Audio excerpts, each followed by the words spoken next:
Martin Piqueras Caro, executive partner at Gartner, tells how he was previously referred to as the spark at work back when he was just starting out and technology was the purview of computer geeks.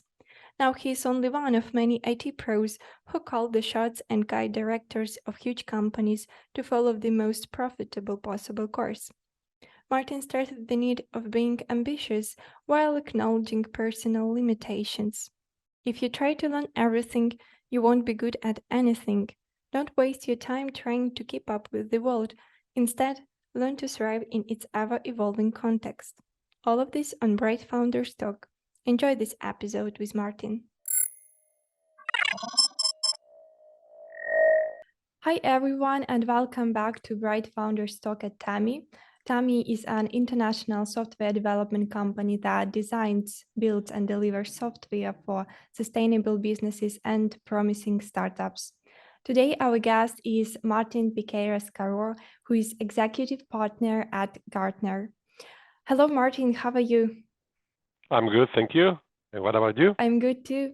We know that the end of the year is a tough time. Happy that you've found time to join us today. My pleasure. Thank you. I've noted that in addition to being an executive partner at Gartner, you are also a professor in OBS Business School. I'm confident that all of this takes a lot of your time. So how do you manage to cope with everything? That's something that every person at every stage of their life need to be assessing and reassessing constantly. So I keep assessing where do I put my time and my efforts every 2 or 3 months, more or less.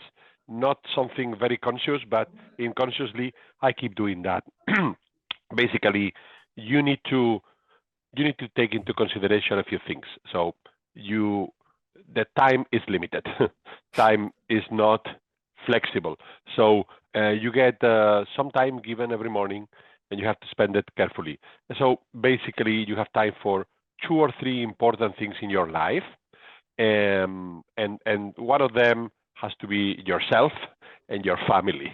So that there is no excuse to take care of yourself or take care of your family or friends. Those are what we used to call the big rocks. You only have space for 3 or 4 big rocks. So imagine a big jar where you can put things inside. So only 2 or 3 or 4 big rocks will fit in. So when you have to decide those carefully, you cannot be in unlimited activities, unlimited professional activities, or unlimited personal activities. Pick up the 2, 3, 4, 5 that you can handle with good mental health, which is important. That's why one of the big rocks is your health, your mental health or physical health need to be there consciously. Then you have some out of the 24 hours and putting 8 hours to sleep, you have then a little bit of time for smaller pieces of rocks. You can still put in this jar small pieces of, let's say, of the size of coffee grains that you can put inside, and they will fit in their space into the middle of the big rocks. So you have to ensure that you also take care of those small things.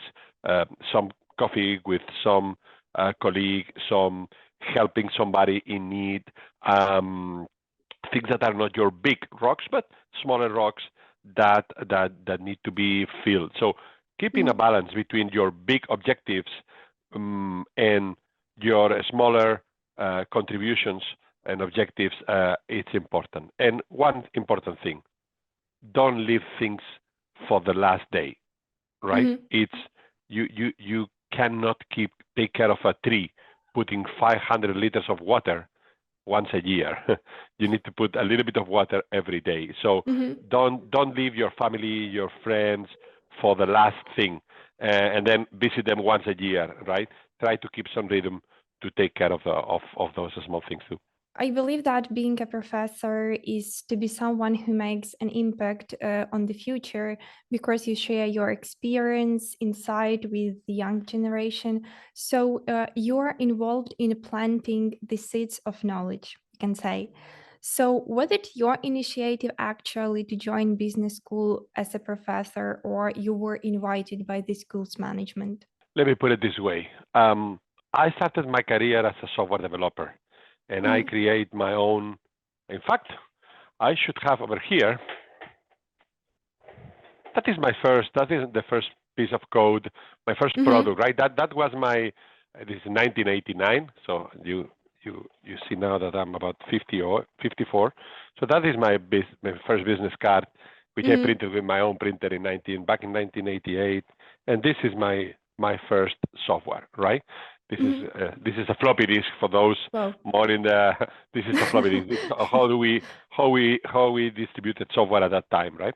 So um, what you realize is that over time, and this is a very important message for entrepreneurs and for people listening to this, over time you realize that you are a different version of yourself, Mhm. and the activities and the things that you were doing that were driving fun, engagement, passion, and traction at the beginning will start changing, and that's not a bad thing.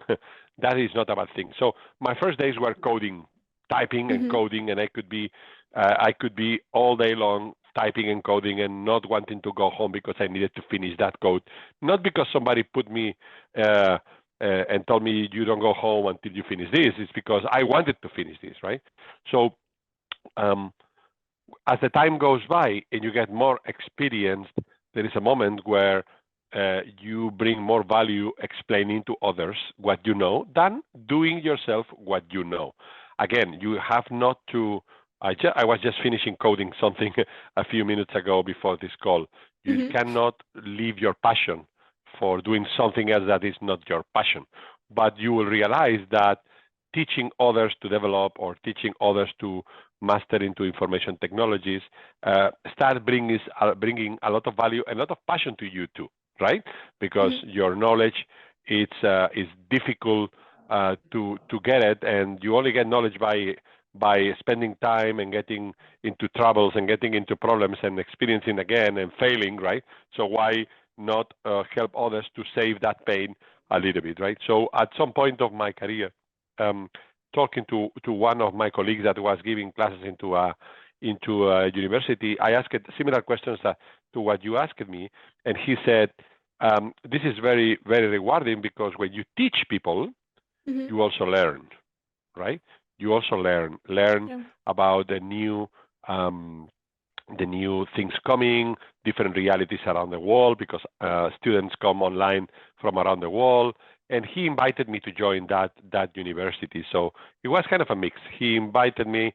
I was curious enough, and I was exploring how is Mhm. this. So that's good. It's good.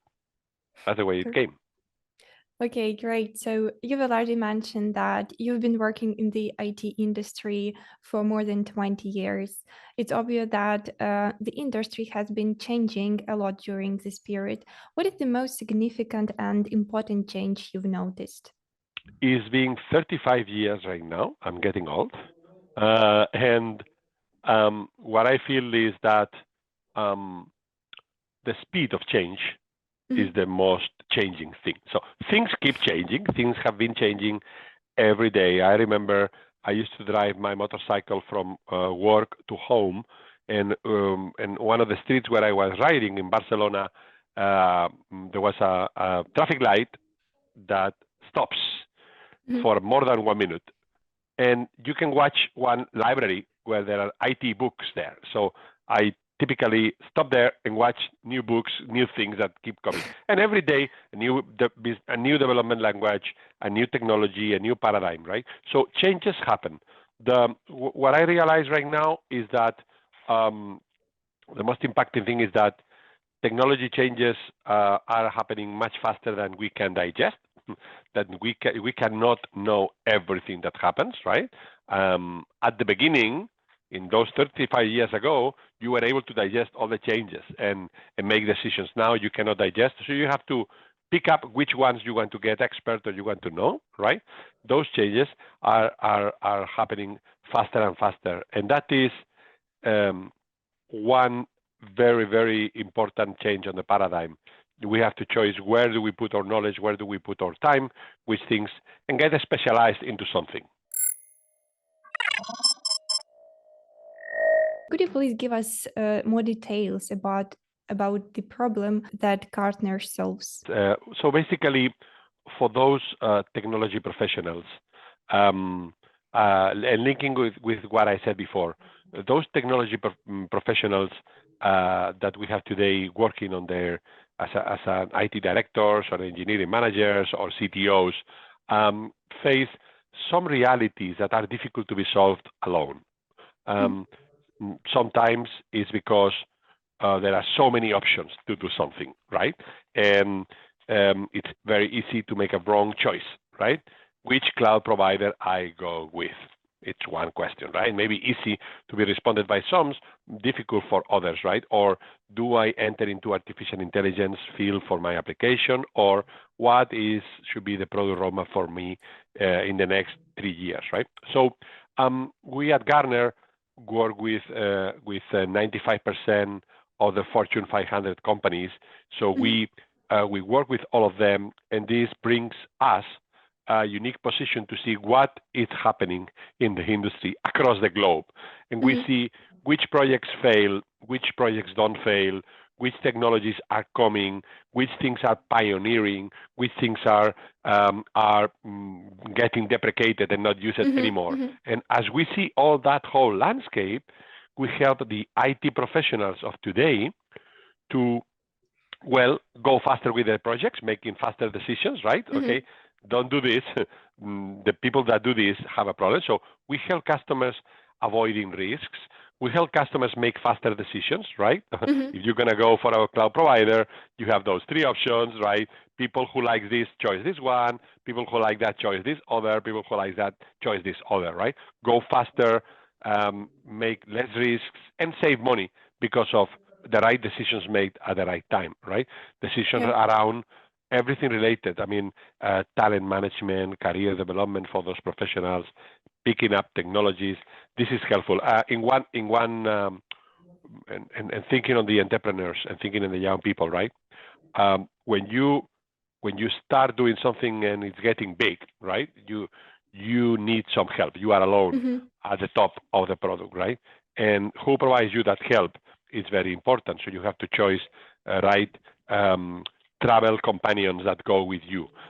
Gartner is basically helping businesses with a neutral advice. We don't sell any product, we don't sell any license or any software or any service, right? So we can provide neutral advice to people who need help to digest all those 3,000 options they have for one project, right? 40 years is really close to the half of the century. How did it all begin? And what was the idea at the beginning? Well, the idea at the beginning was about basically we keep that DNA from the beginning, helping helping IT professionals, and Mr. Gartner was doing that as a job and growing, basically because about at that time technology started to be something that makes a difference in a business, right? So no matter in which sector you are, and we know this today much better, but at that time, no matter in which sector you were, well, banking was one of the first ones to get digital, right? Because they needed, otherwise they die, right? So they got digital and they were making a difference. So helping other industries to bring into digital world without fear, without spending too much money, without wasting time, was one of the first ideas, and that's how we keep the pace. We have there are 2 or 3 success factors for this. One is experienced professionals like me that go and help people, but we have a huge amount of analysts. We have about 3,000 analysts around the world, and each analyst gets specialized in one particular topic. Say, not cybersecurity, which is a wide topic, but how about artificial intelligence into cybersecurity, blah, blah, blah, blah, right? So 3,000 analysts and researchers, and with all that knowledge put together and all those investigations is where we where we help. It's a big impact. It's a nice job and a nice position to be. And so we can say that you are trying to foresee some trends in Gartner, yeah? Am I right? So what upcoming trends you see in the IT industry? There are different trends that are happening right now in the short term and already maturing very well, but that will need a good level of governance. Like artificial intelligence is one of the trends. Getting value from artificial intelligence is not easy for some people. So we are seeing people crash with artificial intelligence. Either they build algorithms that are unusable because they consume too much, right? Or either they don't see how they can get a product because people have fear that artificial intelligence will replace their jobs, right? Or either the algorithm makes decisions that are exceeding human capabilities and they get fear also by that, right? So artificial intelligence and its related governance is one of the trends we see. Sustainability is the other big trend that we see. Doing everything in a sustainable way for the planet, it's a must. And we are seeing companies investing heavily on that, because whoever don't do that, they're going to pay a huge price in the future. So everybody's getting conscious. Talent, managing technology talent is being one big trend. It's not precisely a technology thing, but it's impacting the technology landscape, because technology talent is being able to have a big impact in business and in people's life. So technology talent, if you think about when I started my career, I was a technology talent then, but I was treated like an electrician, right? I was not really important at all, right? So the last monkey in the room. They call me the spark. You know, in English, you call the spark the person who fixes cables and bulbs and things like that. It's like low-level professional that do strange things and get the lights running. So that was the definition. But today, IT talent is not the spark anymore. It's the engineer, is the architect of the business itself. So that shift on technology will make a difference, because there will be not one director that makes big decisions, but 40 technology guys that tells the director which direction to take based on technology, right? So those are 3 or 4 of the main things happening right now in the industry around IT. But the biggest impact is going to be that if we follow Moore's law that says that every year compute capabilities multiply by 2, right? We are now in an exponential growth of those capabilities. So every year we get a surprise, right? We got Chat GPT a few days ago. Everybody's talking about how this conversational chatbot bringing artificial intelligence brings answers that looks like a human answer, right? This is a development on technology that surprised us, even technologists, right? So more and more of those things will come because this huge compute capacity that is growing exponentially, and we need to be prepared for that big change. Okay, thank you for your thoughts regarding the future. So let's talk a little about challenges.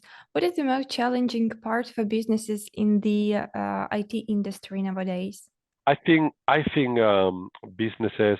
Let's put the businesses in 2 or 3 different families, right? So in one side you have startups and entrepreneurs, which are having a hard time to find fundings for building their ideas, and 1 out of 10 succeed, but 9 don't succeed because over paper the idea looked great, but then we couldn't get investment, we couldn't get customers, right? So reducing that burn rate on how many companies succeed versus fail will be something important. And the big challenge there is that entrepreneurs and product managers convince themselves that something is good without having good data that validates that, right? And then they convince themselves, they convince investors, and they burn a lot of money and burn a lot of talent, right?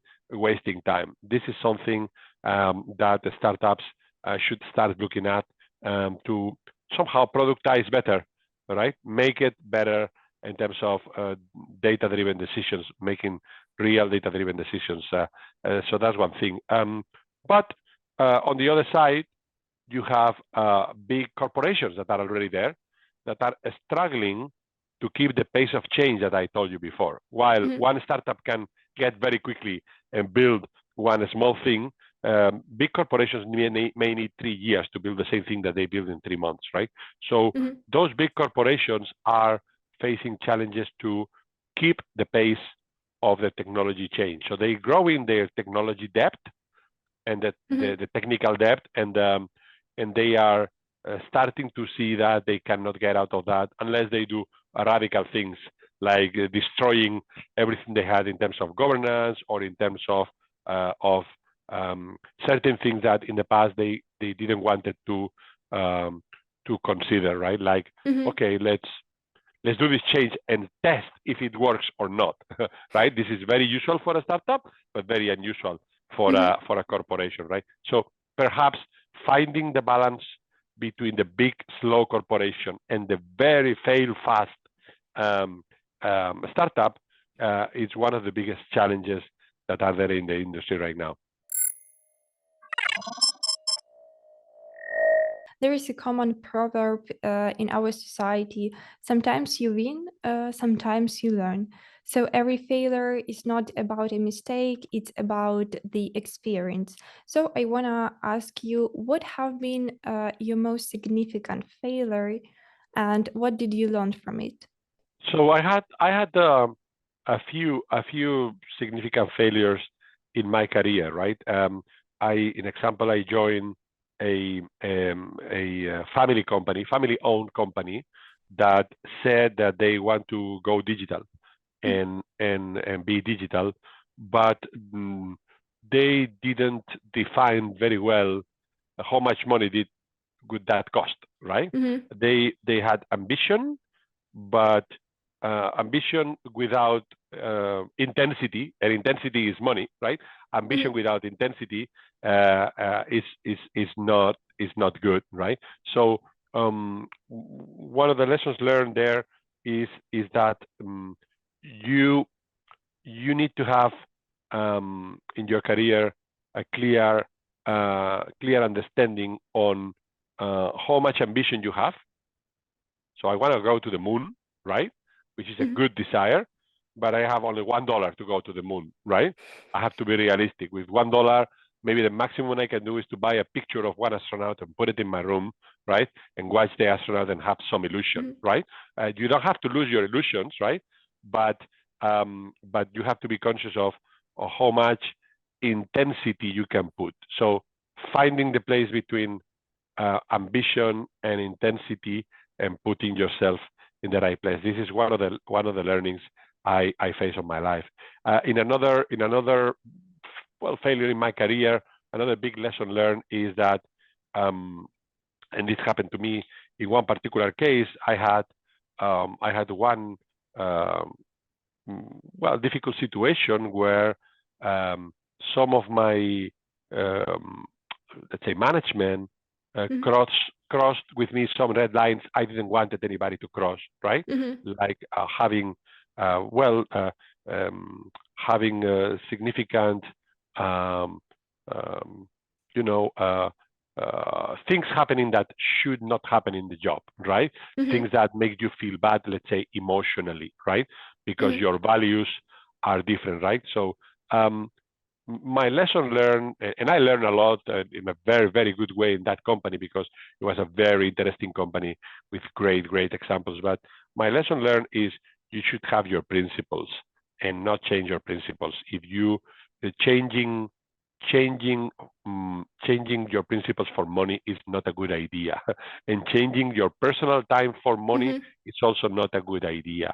So put it into a balance. Don't allow anybody to treat you the way you won't allow anybody to treat your kids or your friends or your father, right? Why should you allow anybody to treat you with values that you would not allow anybody to treat your father or to treat your sister or your brother, right? So keeping those principles, because at the end of the day, we spend a lot of time in the job, right? Keeping your principles, thinking that people is first and foremost valuable asset in a company, treating everybody with respect, and having a huge degree of integrity and gratitude and generosity over employees is one of the biggest learnings I had on those exercises. So those are the two or three things that happened to me in my career, right? Very, very important message here. In your career, in your future career, there are things that will impact your career for good or for bad. The first thing is, what do you do? So you need to be expert on something. You need to do your job well, and you need to do it right. So you do what you are expected and supposed to do. This will impact your career. If you don't do it well, if you don't do what you're supposed to do, you will have a career impact. But once you do it right, you need to take care of what people think you do, because what people think you do is more important than what you do, provided that you're doing what you should do. What I mean is, if you do a great job, but nobody knows, this will have less impact in your career than if you do a great job and the right people and the right managers know what was your contribution. So what we as a developers, when I was developer, I thought it's just politics. I don't want to go into politics. I don't want to, why do I need to explain why do I do? If I do it right, that's it, right? What I thought at that time it was unuseful, now is very useful. So for your career, do the right things, but also communicate things to your managers or to the important people in a way that they understand what value are you contributing to, right? And that will have a great impact in your career. I believe that those lessons will help our watchers in their life too. So also I'm curious, as from your side as a professor, do you think that people need a formal education in order to become an entrepreneur? Well, I think that we need to keep a balance between ensuring that we have a fresh approach and unique approach to things as if we were a kid. So at some moments, ignoring how others faced the same challenge helps you to have a different approach to a challenge. So one of the only ways to resolve a problem that nobody has resolved before is to don't get contaminated with standards or methodologies or other ways to resolve it. Okay, but having said that, you also need to have another part of yourself that avoids wasting time in things that have been resolved already, right? So you need to get some training on some of the basics. I mean, money is money, right? You need to know how to handle money, how to spend money. You need to know how to handle risks, how to make risk decisions. Those are standard things that you better learn before to be an entrepreneur. But on the other side, you don't want to learn everything and to productize entrepreneurship. Entrepreneurship cannot be productized by itself. It needs to have some of those fresh approaches. I remember when I was building one of my first products, I knew that some people have built, at that time I was building a file compressor to compress files to send it faster through the communications channel.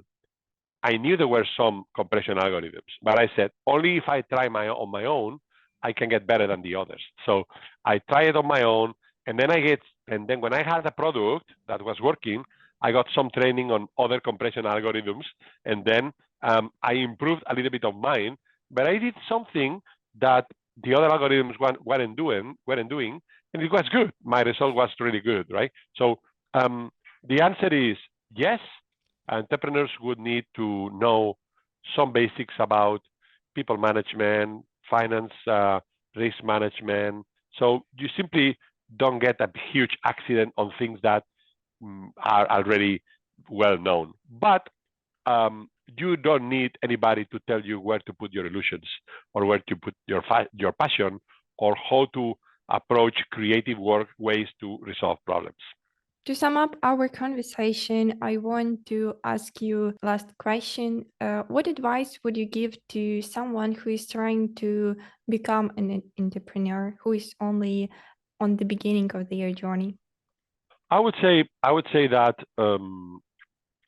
the entrepreneur needs to, the first advice is keep following your passion. So don't let anybody tell you to, or let you down on your passion, right? You need to find what is the thing that drives you with passion to, because you're going to put a lot of time, and that's going to be one of your big rocks in that big jar, right? And you're going to, that rock will get bigger and bigger, and unless you are passionate about it, then you will get down, right? That's the first thing. The second thing is get around, ask questions, talk to as much people, as much entrepreneurs as you can to understand what are the common pitfalls, what are the common traps, what are the common places where they got stuck, to avoid those well-known risks that are there. Why to jump from top of the mountain without any, right, without any protection? So get some protection just to protect you, to keep your passion, not to just be another gray man or woman. You need to follow your passion, but with, I mean, I like to ride motorcycles, but I put a helmet, right? Would I like more to ride without helmet? Well, I don't know, depending on the speed. The helmet is absolutely necessary, right? But you go with the helmet, but you ride your bike. That will be the summary. Okay, great. Thank you, Martin, for this conversation and for your time. Thank you, Alexandra, and thank you for everybody listening. Thank you.